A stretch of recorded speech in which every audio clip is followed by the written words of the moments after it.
Pelaku ini menculik, menyiksa, dan memperkaos wanita ini. Tak jarang juga ia meminta para teman-temannya untuk datang ikut serta andil dalam memperkaos wanita ini. Setelah puas, wanita ini dibius, dihapus ingatannya, dan dibuang ke pelosok desa.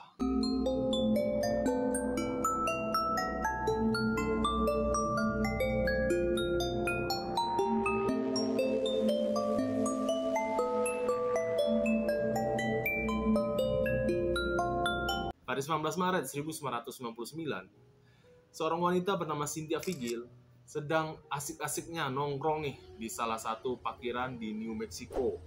Sampai seorang polisi ini memanggil dirinya dan mengatakan, kau, sini dulu. Kau ini jangan-jangan menjajahkan diri ya di sini ya. Itu tidak boleh." Padahal Cynthia Vigil ini sudah mengatakan, "Saya cuma nongki-nongki Pak di sini Pak. Saya tidak berniat untuk menjajahkan diri." Banyak alasan kau. Sini, ikut ke dalam mobil. Cynthia Vigil pun akhirnya dibawa oleh seorang polisi tersebut, dan ternyata polisinya adalah polisi gadungan. Pria ini memukul Cynthia hingga pingsan, membawanya ke dalam trailer. Cynthia ini dirantai di sebuah meja kebidanan. Setelah Cynthia ini sadar, dia ini mendengar sebuah putaran audio otomatis dengan suara pria ini yang menjelaskan bahwa Cynthia hanya boleh memanggil pria ini dengan sebutan tuan dan memanggil pacar dari pria ini dengan sebutan nyonya. Cynthia dilarang bertanya apapun dan hanya menjawab kalau ditanya. Di rekaman audio ini dijelaskan bahwa Cynthia akan disiksa, bagaimana kau disiksa, dan menggunakan apa kau disiksa. Gak kebayang rasanya. Selama 3 hari, Cynthia ini disiksa mati-matian oleh pria ini.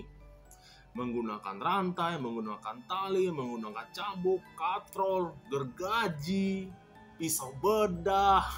Perkakas pria ini lengkap ya ternyata ya. Dan Cynthia juga diancam, "Kau tidak akan pernah bertemu lagi dengan keluargamu seperti wanita-wanita lainnya." Down dong mental Cynthia. Apakah hidup Cynthia akan berakhir begitu saja ya?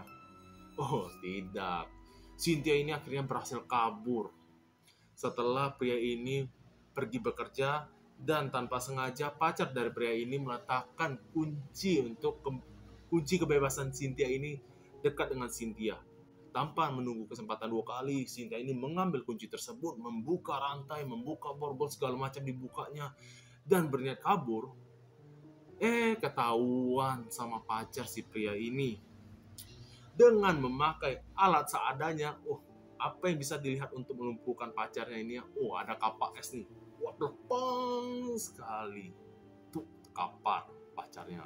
Ia akhirnya kabur dari trailer tersebut dengan keadaan tanpa busana, hanya menggunakan kalung anjing. Bayangi, disiksanya gimana sampai menggunakan kalung guguk loh. Ia akhirnya lari kabur ke rumah tetangga terdekat. Diketoknya pintu rumah tetangga tersebut. Tolong. Tetangga tersebut akhirnya buka pintu dan pasti terkejut dong. Kok ada cewek dan dalam keadaan ya kayak gitu loh keadaannya, tanpa busana, menggunakan kalung anjing. Ia akhirnya meminta pertolongan, meminta telepon dan menghubungi 911. Saat itu juga polisi akhirnya datang dan membebaskan Cynthia. Otomatis pelaku yang bernama David Ray Parker beserta pacarnya Handy ini dibekuk polisi. Kita bahas sedikit ya tentang masa kecil dari David Ray Parker ini. David Ray Parker ini lahir pada 6 November 1939 di New Mexico. Dia ini merupakan anak dari keluarga yang bapaknya ini kerja sebagai seorang mekanik. Dan David ini memiliki saudara perempuan bernama Peggy. Ternyata bapaknya David ini adalah seorang alkoholik dan hobinya ini ya ringan tangan juga bapaknya ini, sehingga membuat David dan Peggy ini harus tinggal ke desa bersama kakek neneknya. Tak jarang bapaknya ini sering dong ke desa menjenguk anak-anaknya yang tercinta.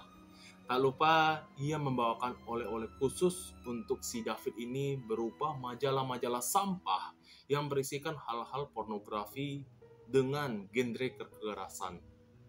Ya, emang bapak bajingan ya emang nih ya. Tidak hanya di rumah, David ini ternyata di sekolah juga kerap mendapatkan bulian dari teman-temannya dan diasingkan dikarenakan hanya David ini malu menghadapi lawan jenisnya. Karena hal tersebut, David ini sering sekali minuman keras dan juga obat-obatan terlarang. Di balik itu semua, jiwa monster dari David ini sedang berkembang.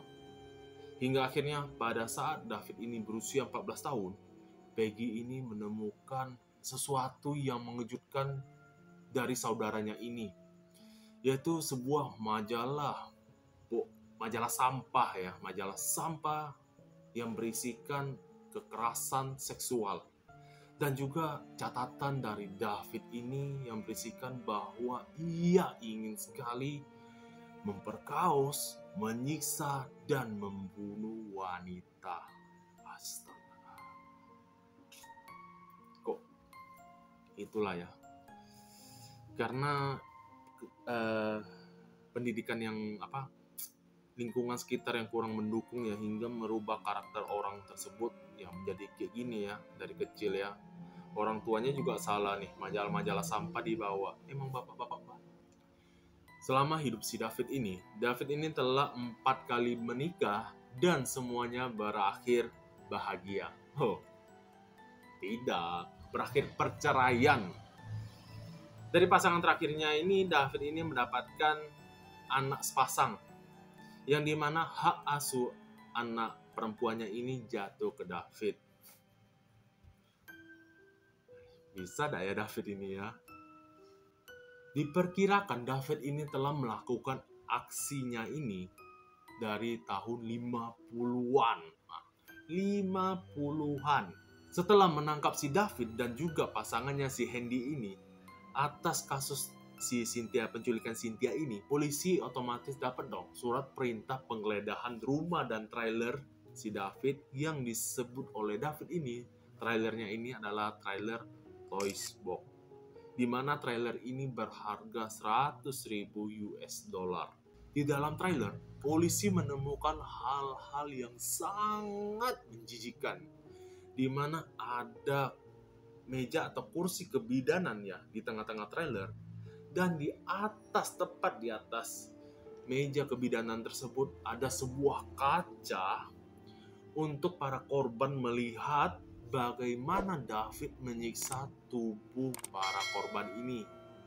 Jadi para korban ini di atas ada cermin kan, di atas cermin ada cermin kan, kau tengok ya, lihat sendirilah kalau lagi diapain oleh si David, gimana rasa sakitnya, apakah kamu menikmati, ya itu kan gila kan.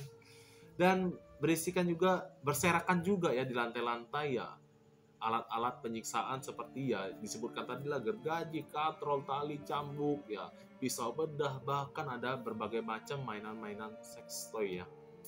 Jangan ditiru teman-teman ya.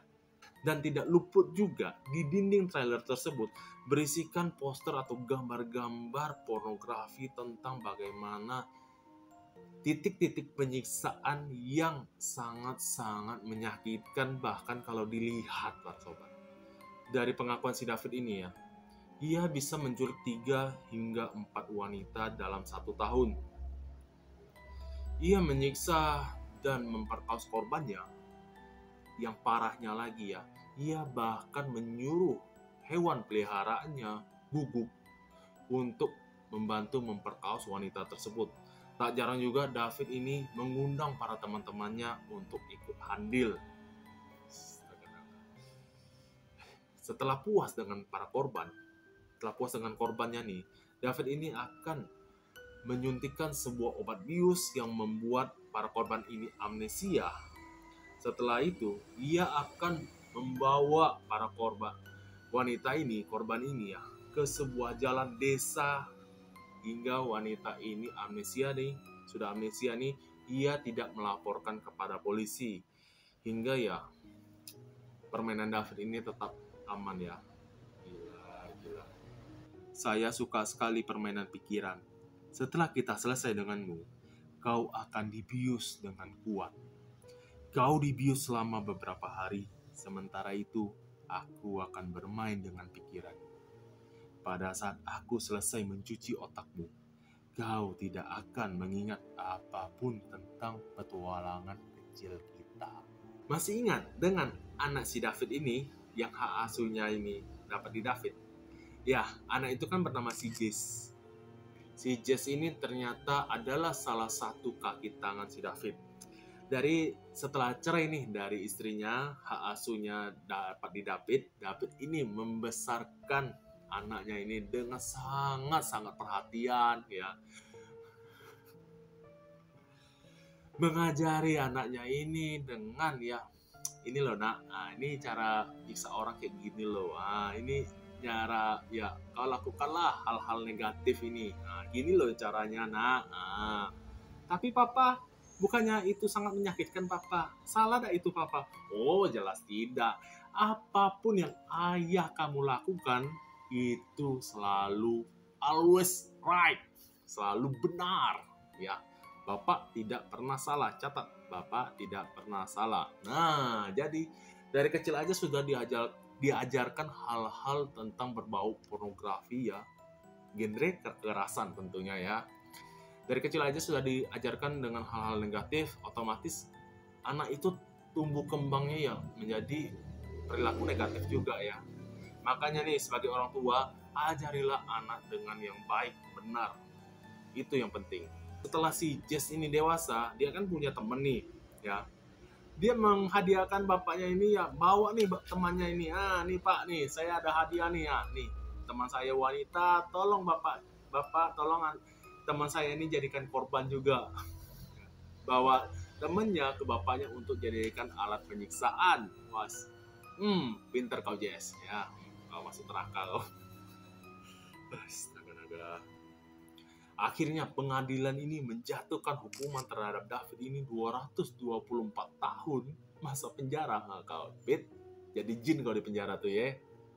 Sedangkan si pacarnya David ini penjara kurang lebih 36 tahun dan si Jess ini penjaranya kurang lebih 9 tahun. Sebenarnya para penyidik yakin nih kalau korban si David ini lebih dari 50 orang berdasarkan bukti-bukti yang ditemukan. Cuman ya keputusan hakim sudah segitu, 224 tahun David ini penjara. Tetapi ternyata Tuhan berkata lain para sobat.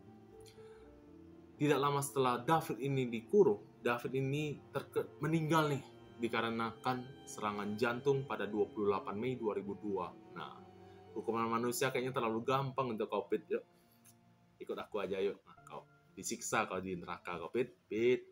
Oke, sekian video saya kali ini. Jangan lupa like, komen, dan juga subscribe. Dan bila saya ada ucapan yang salah atau perkataan atau informasi yang kurang tepat, mohon dimaafkan. Saya Andrew Wijaya, salam, ciao.